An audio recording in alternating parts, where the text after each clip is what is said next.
বাঢ়িছে দিখৌ নদীৰ পানী। নমস্কাৰ, মই পৰিস্মিতা, আপুনি চাই আছে পিপলছ টিভি, মানুহৰ কথা মানুহৰ বেথা। আকৌ বিপদত পৰিব উজনি অসম। উজনি অসমত ভয়াবহ বান পৰিস্থিতিয়ে ইতিমধ্যে সকলো বিধ্বস্ত কৰিছে। চৰাইদেউ, শিৱসাগৰ, যোৰহাটত হাহাকাৰ পৰিস্থিতিয়ে দেখা দিছে। আৰু কালিৰ দিনটোত দেখিছিলো যে নাগালেণ্ডৰ এখন দলং ভাঙি গৈছিলে। সেই দলংখন ভঙাৰ পাছতেই পুনৰ এতিয়া দিখৌ নদীৰ পানী বৃদ্ধি পাইছে। এক প্ৰকাৰে আকৌ হাহাকাৰ লাগিছে, যিহেতু সকলো পিনে এতিয়া কেৱল উজনিত পানী আৰু পানী। কিছু সময় পূৰ্বে মই পঢ়িছিলো যে গোলাঘাটতো ভয়ংকৰ ৰূপত কিন্তু পানী বঢ়াৰ আশংকা আছে, বুৰ যোৱাৰ সম্ভাৱনা আছে গোলাঘাট জিলা। আৰু এই মুহূৰ্তৰ আটাইতকৈ ডাঙৰ খবৰটো হ'ল যে কিছু পৰিমাণে হাম কাটিছিলেহে উজনিৰ পানী, তাৰ পাছতেই আকৌ আহিল আন এক বেয়া খবৰ। আকৌ বাঢ়িছে দিখৌ নদীৰ পানী আৰু এতিয়া সকলো সজাগ হোৱাৰ সময়, কাৰণ যিকোনো মুহূৰ্ততে কিন্তু ভয়ংকৰ বিপদত পৰিব পাৰে উজনি অসম। এই মুহূৰ্তত আমি সবিশেষ লৈ অহাৰ চেষ্টা কৰিছো। এই মুহূৰ্তত আমি জনাই গৈছো প্ৰতিগৰাকী দৰ্শকক, পুনৰ বৃদ্ধি পাইছে দিখৌ নদীৰ পানী। শুকাবলৈ আৰম্ভ কৰা দিখৌ নদীৰ পানীৰ পুনৰ বৃদ্ধি পাইছে। শংকিত হৈ পৰিছে দিখৌপৰীয়াৰ ৰাইজ। জলস্তৰ উফন্দি উঠিছে দিখৌৰ। পানী কমিছিল, কিছু লোকে ঘৰ পৰিষ্কাৰ কৰিছিল, কিন্তু পুনৰ পানী বৃদ্ধি পোৱাত চিন্তাত পৰিছে দিখৌ পাৰৰ লোকসকল। পুনৰ নাগালেণ্ডৰ পৰা পানী আহিছে বুলি খবৰ লাভ কৰিছে এতিয়া বহু লোকে। তাক লৈ অধিক চিন্তিত হৈ পৰা দেখা গৈছে দিখৌপৰীয়া ৰাইজসকল। আমি দৃশ্যাংশ দেখুৱাৰ চেষ্টা কৰিম যে এক প্ৰকাৰে শিৱসাগৰ এতিয়া সাগৰ হৈ পৰিছে। শিৱসাগৰ সম্পূৰ্ণৰূপে পানীত বুৰ গৈছে বুলি ক'লেও ভুল কোৱা নহ'ব। হাহাকাৰ পৰিস্থিতিয়ে বিৰাজ কৰিছে শিৱসাগৰত। শংকিত হৈ পৰিছে দিখৌপৰীয়াৰ ৰাইজ। আজি 5 নম্বৰ দিন এক প্ৰকাৰে হাহাকাৰ লাগিছে যোৰহাট, শিৱসাগৰ আৰু চৰাইদেউত।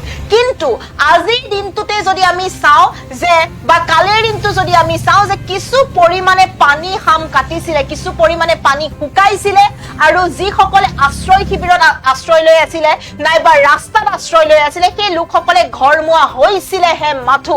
আৰু সেই সময়তে আহিছে এতিয়া আন এক ভয়ংকৰ খবৰ, পুনৰ দিখৌ নদী বৃদ্ধি পাইছে। দিখৌ নদীৰ জলস্তৰ পুনৰ বৃদ্ধি পাইছে, যিহেতু কালিৰ দিনটোত আমি দেখিছিলো নাগালেণ্ডৰ এখন ব্ৰিটিছৰ দিনৰ দলং ভাঙি পৰিছিলে। চেপাত বস্তিত থকা ব্ৰিটিছৰ দিনৰ দলংখন ভাঙিছিলে আৰু তাৰ পাছতে আকৌ নাগালেণ্ডৰ পৰা পানী বাগৰিছে এতিয়া উজনি অসমলৈ। আৰু এইদৰে এতিয়া দেখা গৈছে হাহাকাৰ পৰিস্থিতিয়ে বিৰাজ কৰিছে। আমি প্ৰতিগৰাকী দৰ্শকক জনাই যোৱাৰ চেষ্টা কৰিম। এক প্ৰকাৰে হাহাকাৰ লাগিছে উজনি অসমত। কিছু সময় পূৰ্বেও মই এটা খবৰ পঢ়িছিলো, এটা বাতৰি পঢ়িছিলো যে গোলাঘাটতো কিন্তু ভয়ংকৰ ৰূপত বানপানী হোৱাৰ সম্ভাৱনা আছে। যিকোনো মুহূৰ্ততে নিপকুৱে গেট খুলি দিয়াৰ সম্ভাৱনা আছে। আৰু এই ক্ষেত্ৰত বিশ্বজিৎ ফুকনে সতৰ্কবাণী জাৰি কৰিছিলে, সকলোকে সজাগ হৈ থাকিবলৈ আহ্বান জনাইছিলে।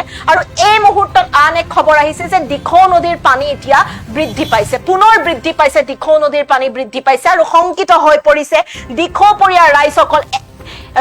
দুখে যে লগ এৰা নিদিয়া হৈছে এতিয়া উজনি অসমক। এটাৰ পাছত আন এটা ভয়ংকৰ খবৰ আহিছে উজনি অসমৰ পৰা।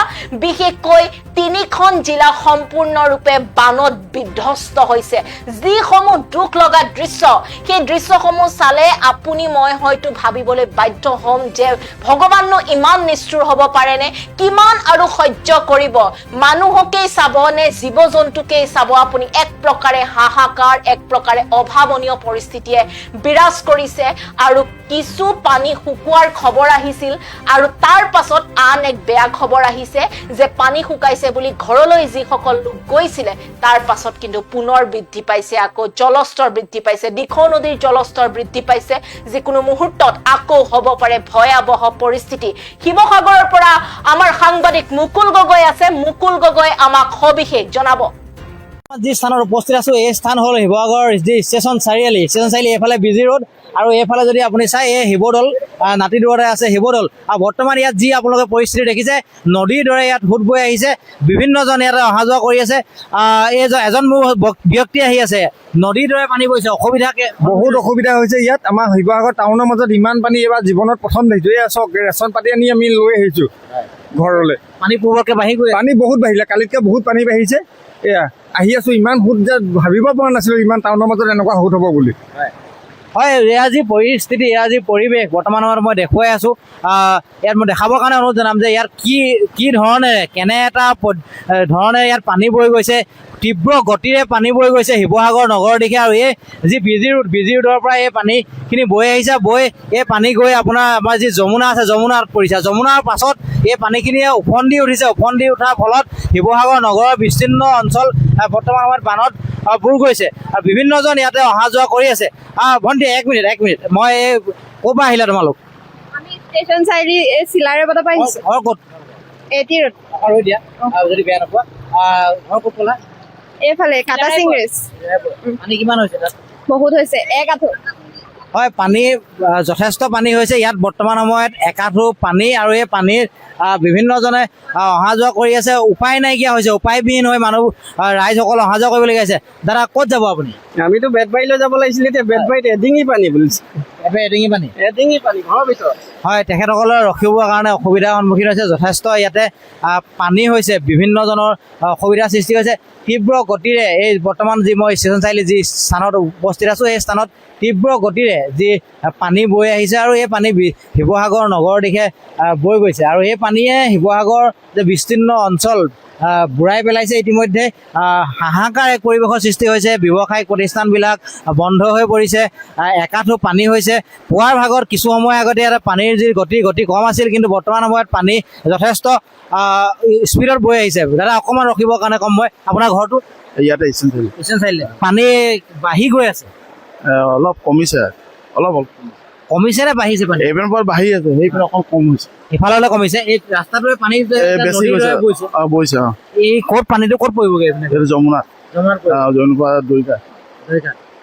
হয়, এই চক জিয়াৰ যি পৰিৱেশ, এই পানী গৈ যমুনাত পৰিব। যমুনাত পৰাৰ পাছত যমুনাখন ওফন্দি উঠিব। ওফন্দি উঠাৰ ফলত শিৱসাগৰৰ যি অঞ্চল, বিস্তীৰ্ণ অঞ্চল বুঢ়াই পেলাইছে।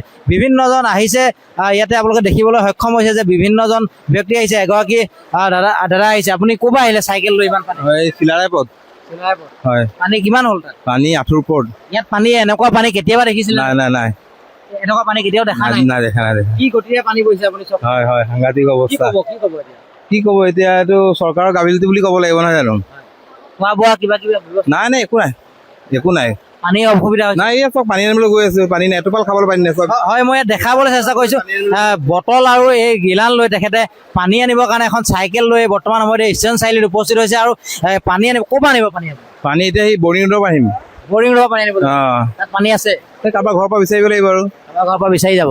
হয়, কাৰোবাৰ ঘৰত তেখেতে পানী বিচাৰি যাবৰ কাৰণে আহিছে। আৰু এজন যুৱক আহি আছে এইফালেদি, মই এইফালেদি দেখাবৰ কাৰণে অনুৰোধ জনাম।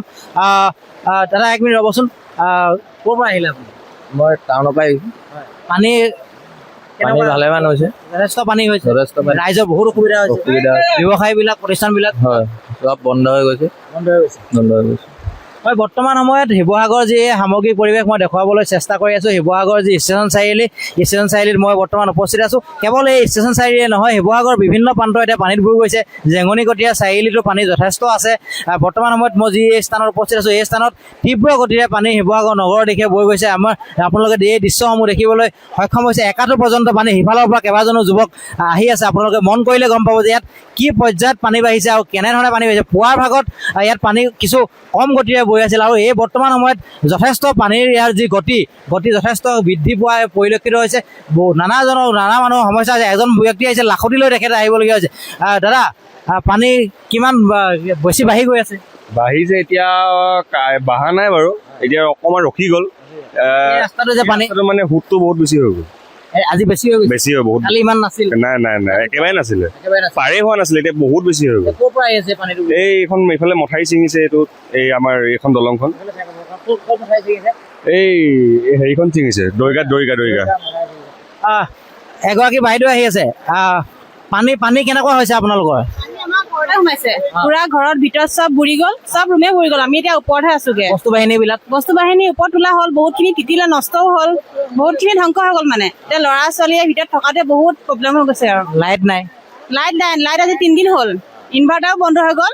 একদম খোৱা বোৱা বহুতে প্ৰব্লেম হৈ গৈছে। একদম থকাৰো মানে আমাৰ ওপৰত ৰুম আছে যদি তথাপিও মানে ভাড়া ঘৰ ন, তাকে সেনেকে খালী কৰি পিনি আছো আৰু মই পুনৰ অনুৰোধ জনাম, এগৰাকী আইতা আহি থকা দেখিছোঁ, মই আইতাগৰাকীক দেখাবৰ কাৰণে অনুৰোধ জনাম। তেখেতে থৰক বৰককৈ যথেষ্ট অসুবিধাৰ সন্মুখীন হৈছে। ইয়াত পাৰ হ'বৰ কাৰণে কোনো ধৰণৰ ব্যৱস্থা বেলেগ নাই। যিসকল বৃদ্ধ ব্যক্তিসকল অকণমান ওচৰলৈ আহিবলৈ কম, ইয়াত ভইচটো নাহিব যে আইতা এগৰাকী আহিছে। আইতা